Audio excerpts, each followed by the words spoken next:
올해 1월 7일 홍준표 전 대구시장을 정치자금법 위반 등의 혐의로 대구지검에 고발했습니다.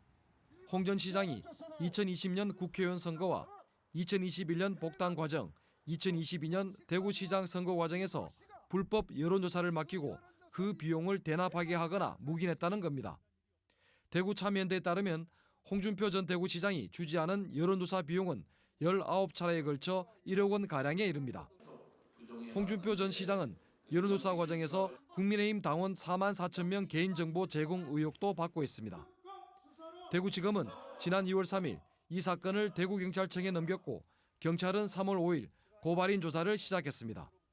하지만 고발장이 접수된 지 5달이 지난 지금까지도 피의자 소환 조사는 이루어지지 않았습니다. 수사 의지가 좀 있어 보이던가요? 전혀 없습니다. 수사관이 직접 저한테 이야기하더라고요. 솔직히 이거 수사 우리 역량으로 못한다.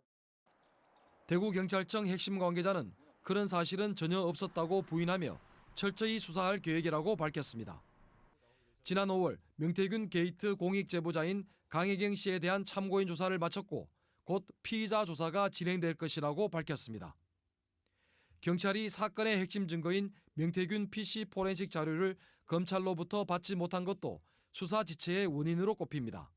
지지부진하던 경찰 수사는 지난 4일 이재명 대통령 당선 확정 이후 속도를 내고 있습니다. 경찰은 지난 4일 강혜경 씨에게 추가 서면 의견을 요청했습니다.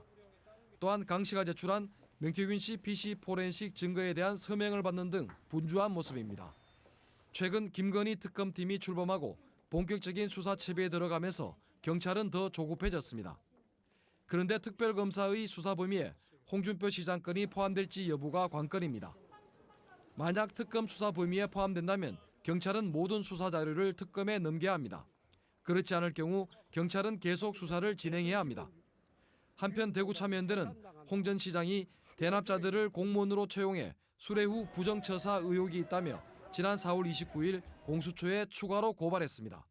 MBC 뉴스 신백철입니다.